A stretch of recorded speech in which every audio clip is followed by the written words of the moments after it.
नमस्कार अंतरिक्ष प्रेमियों, आप सभी का फिर से स्वागत है। दोस्तों, आज की वीडियो में आपके लिए हमारे सौरमंडल के सबसे छोटे और सबसे तेज ग्रह मरकरी की यात्रा के लिए तैयार हो जाइए। इस वीडियो को आप पूरा देखो। हम मरकरी का ऑर्बिट और रोटेशन, इसकी भौतिक विशेषताओं, इसकी सतह की स्थिति और ग्रह के चुंबकीय क्षेत्र और मैग्नेटोस्फीयर पर चर्चा करेंगे। दोस्तों, आगे बढ़ने से पहले प्लीज लाइक, शेयर, सब्सक्राइब करें और नोटिफिकेशन का बेल जरूर प्रेस करें। कमेंट करके हमें अपना सुझाव जरूर बताएं। चलिए शुरू करते हैं।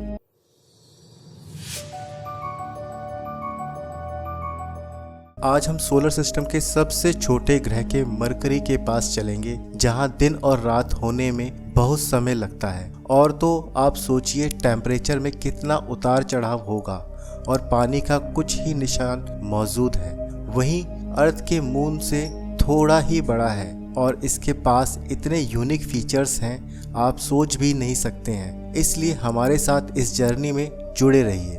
मरकरी की फॉर्मेशन 4.5 अरब वर्ष पहले हुआ था, जैसे कि बाकी 4 टेरेस्ट्रियल प्लैनेट्स की फॉर्मेशन हुई थी। सोलर सिस्टम के 4 टेरेस्ट्रियल प्लैनेट्स में से एक है मरकरी, जो कि हिंदी में हम बोलते हैं बुध। मरकरी सन से बहुत पास है और इसकी सन से डिस्टेंस 58 मिलियन किलोमीटर है, और वहीं अर्थ की डिस्टेंस सन से 150 मिलियन किलोमीटर है। वहीं मरकरी पर सन की लाइट को पहुंचने में 3.5 मिनट लगता है और अर्थ पर लाइट पहुंचने में 8.5 मिनट लगता है। और ये सोचिए ये प्लैनेट कितना भयावह होगा। मरकरी प्लैनेट को बहुत ज़्यादा मात्रा में सूरज का प्रकाश और गर्मी मिलती है। मरकरी का डायामीटर केवल 4889 किलोमीटर है और वहीं अर्थ का डायामीटर 12,742 किलोमीटर है। इसमें मुख्य रूप से पृथ्वी की तरह मरकरी एक टेरेस्ट्रियल प्लैनेट है, जिसमें 3 मुख्य परतें हैं, एक कोर, एक मैंटल और एक क्रस्ट। केवल बुध की कोर में कोई टेक्टोनिक प्लेट नहीं है। इसके अलावा इसका आयरन कोर पृथ्वी की तुलनात्मक रूप से बहुत बड़ा है, जो इसकी डायमीटर का 85% बनाता है, जबकि पृथ्वी का आंतरिक और बाहरी कोर केवल 55% है। कोर के असाधारण आकार के कारण इसका बुध के संपूर्ण आकार पर आश्चर्यजनक प्रभाव पड़ा है, जिससे ये सिकुड़ गया है। ग्रह के 4.5 अरब वर्षों में गर्म लोहे का कोर धीरे धीरे ठंडा और सिकुड़ गया है। ऐसा होने पर इसने मरकरी की सतह को अंदर की ओर खींच लिया है और ग्रह को रेडियल रूप में 4 मील से अधिक सिकुड़ने का कारण बना दिया है। बुध की सतह प्रभाव वाले क्रेटर से घिरी हुई है, जो कि इसके अशांत अतीत का प्रमाण है। अधिकतर चट्टानी पदार्थों से युक्त मरकरी में घने वायुमंडल का अभाव है, जो पृथ्वी पर देखे जाने वाले मौसम में योगदान देता है। परिणाम स्वरूप इसकी सतह पर शुद्ध ग्रहों और धूमकेतुओं के साथ अनगिनत टकरावों के निशान मौजूद हैं। दोस्तों, आप सोच रहे होंगे यहाँ पर भीषण गर्मी पड़ती होगी। नहीं, सबसे ज़्यादा टेम्परेचर वाला प्लैनेट वीनस है। मरकरी के बारे में एक और चौंकाने वाले तथ्य ये है कि इसमें महत्वपूर्ण वातावरण की कमी है। पृथ्वी की विपरीत जिसका वातावरण मजबूत है, वहीं बुध का वातावरण बेहद पतला है, जो मुख्य रूप से हाइड्रोजन, हीलियम और अन्य गैसों से बना है। पर्याप्त वातावरण की कमी ग्रह की सतह को सूर्य के तीव्र रेडिएशन के संपर्क में लाती है। एक्सोस्फीयर इतना पतला है कि ये सूर्य के रेडिएशन से कोई सुरक्षा प्रदान नहीं करता है। इस न्यूनतम वातावरण के परिणाम स्वरूप ग्रह की सतह पर अत्यधिक तापमान में उतार चढ़ाव होता है। दिन के दौरान में तापमान 430 डिग्री सेल्सियस तक पहुंच जाता है, वहीं रात में -183 डिग्री सेल्सियस तक गिर जाता है। आइए अब बुध की सतह की विशेषताओं का पता लगाएं, जो इस अध्ययन का एक मनोरम विषय बनाती है। एक प्रमुख विशेषता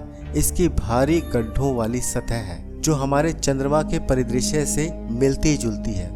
ये क्रेटर अरबों वर्षों में धूमकेतुओं और शुद्ध ग्रहों के प्रभाव से बने हैं। बुध एक अत्यंत शुष्क ग्रह है। इसकी सतह पर कोई तरल पानी नहीं है। बुध के ध्रुवीय क्रेटरों में कुछ पानी की बर्फ है, लेकिन ये जीवन को बनाए रखने के लिए पर्याप्त नहीं है, इसलिए इसकी सतह पर जीवन का आश्रित संभव नहीं है। तो दोस्तों, क्या आप जानते हैं मरकरी का नाम कहाँ से पड़ा है? इसके पीछे भी कोई कहानी है। रोमनों का मानना था कि देवी देवता पृथ्वी पर हर चीज के प्रभारी थे। मरकरी का नाम उनके देवताओं के दूत के नाम पर रखा गया है। रोमन मरकरी के हेलमेट और जूतों पर पंख थे। वह बहुत तेजी से एक स्थान से दूसरे स्थान तक यात्रा कर सकता था। जैसे मरकरी प्लैनेट सूर्य के चारों ओर तेजी से घूमता है और मरकरी प्लैनेट भी बाकी प्लैनेट के कंपैरिजन में बहुत तेजी से सन की परिक्रमा करता है, इसलिए मरकरी नाम मिला।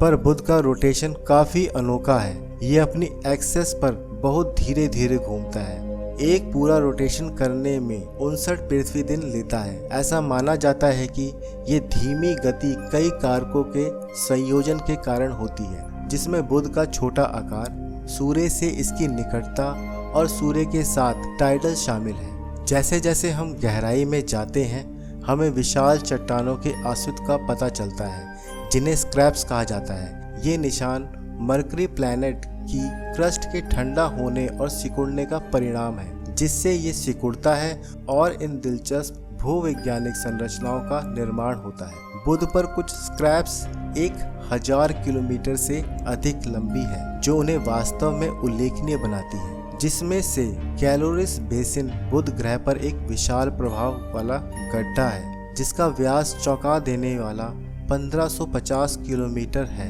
ये विशाल गड्ढा और सौरमंडल में ज्ञात सबसे बड़ी संरचना है, जो पृथ्वी पर चिकसुलभ क्रेटर को भी बोना कर देता है, जिसके बारे में माना जाता है कि यही डायनासोर के विलुप्त होने का कारण बना था। माना जाता है कि कैलोरिस बेसिन का निर्माण अरबों साल पहले एक क्षुद्र ग्रहों या धूमकेतु के विनाशकारी प्रभाव के परिणाम स्वरूप हुआ था। प्रभाव इतना शक्तिशाली था कि इससे ग्रह की लेयर कोलैप्स हो गई और क्रेटर के चारों ओर पहाड़ों के कॉन्सेंट्रेटेड छल्ले बन गए।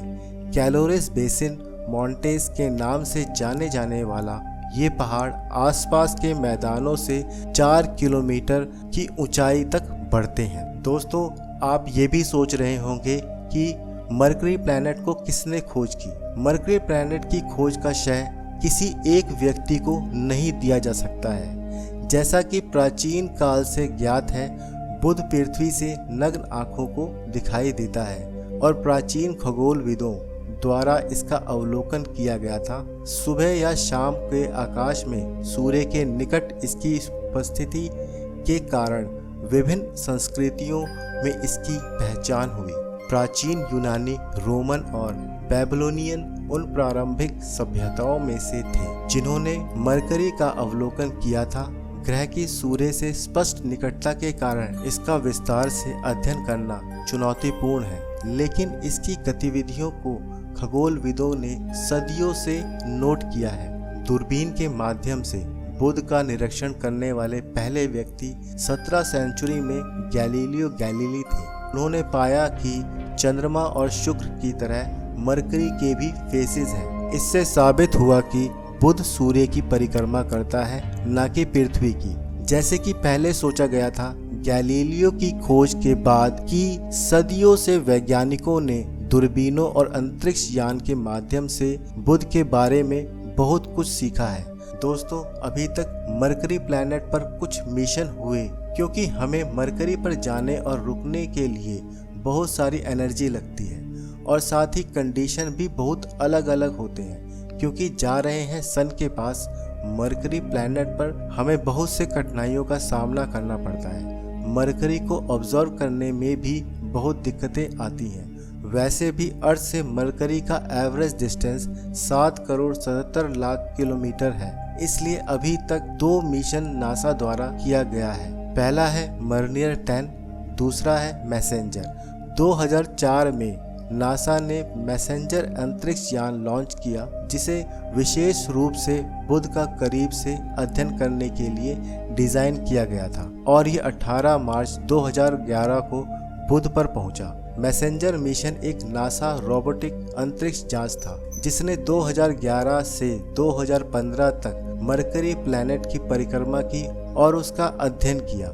मैसेंजर मरकरी के चारों ओर कक्षा में पहुंचने वाला पहला अंतरिक्ष यान था और इसने ग्रह के बारे में अब तक एकत्र किया गया सबसे व्यापक और विस्तृत डेटा प्रदान किया। मैसेंजर ने अपने मिशन के दौरान 3 ऑर्बिटल फेसेस पूरे किए। पहला चरण मैसेंजर ने 2004, 2006, 2008 और 2009 में बुध के फ्लाईबाइज का प्रदर्शन किया। इन फ्लाईबाइज ने वैज्ञानिकों को बुध की सतह, वायुमंडल और चुंबकीय क्षेत्र के बारे में डेटा इकट्ठा करने की अनुमति दी। चरण 2 मैसेंजर ने मार्च 2011 में बुध के चारों ओर 3 महीने की कक्षा में प्रवेश किया। इस चरण के दौरान मैसेंजर ने मरकरी की सतह, संरचना, गुरुत्वाकर्षण क्षेत्र और चुंबकीय क्षेत्र के बारे में डेटा एकत्र किया। चरण 3 में मैसेंजर ने जनवरी 2013 में बुध के चारों ओर एक अत्यधिक अंडाकार कक्षा में प्रवेश किया। इस कक्षा ने मैसेंजर को बुध के ध्रुवीय क्षेत्रों के बारे में डेटा एकत्र करने की अनुमति दी, जो स्थायी रूप से सूर्य से छायांकित है। मैसेंजर मिशन 2015 में संपन्न हुआ, जब अंतरिक्ष यान जानबूझकर बुध की सतह पर दुर्घटनाग्रस्त हो गया। हालांकि मैसेंजर द्वारा एकत्र किए गए डेटा का आने वाले वर्षों तक अध्ययन किया जाता रहेगा, जिससे बुध के इतिहास और विकास के बारे में बहुमूल्य जानकारी मिलेगी। दोस्तों, अभी तो एक ही मिशन है 2018 में लॉन्च किया गया था, जिसका नाम है बेपी कोलंबो, जो कि ज्वाइंट जापानीज यूरोपियन मिशन है और ये अंतरिक्ष मरकरी के ऑर्बिट में 2025 तक पहुंचेगा। दोस्तों, देखा ना आपने इस मिशन को कितना टाइम लगता है? इसका कारण है डिफरेंट पाथ, अलग रास्ते से जाना। बस हम सब तो यही चाहते हैं, हमें डिटेल जानकारियां मिल जाएं इस मिशन के थ्रू। हम ऐसा उम्मीद करते हैं हमें इस पर और जानकारियां मिले। दोस्तों, मरकरी प्लैनेट की यात्रा अब समाप्त होती है। मैं आशा करता हूँ मरकरी प्लैनेट की यात्रा में आपकी समझ को बढ़ाया होगा। अगर आपको वीडियो अच्छी लगी हो तो प्लीज़ लाइक, शेयर, सब्सक्राइब करें और साथ ही कमेंट करके अपना सुझाव जरूर बताएं। दोस्तों, मिलते हैं अगली वीडियो में। Thanks for watching. बाय।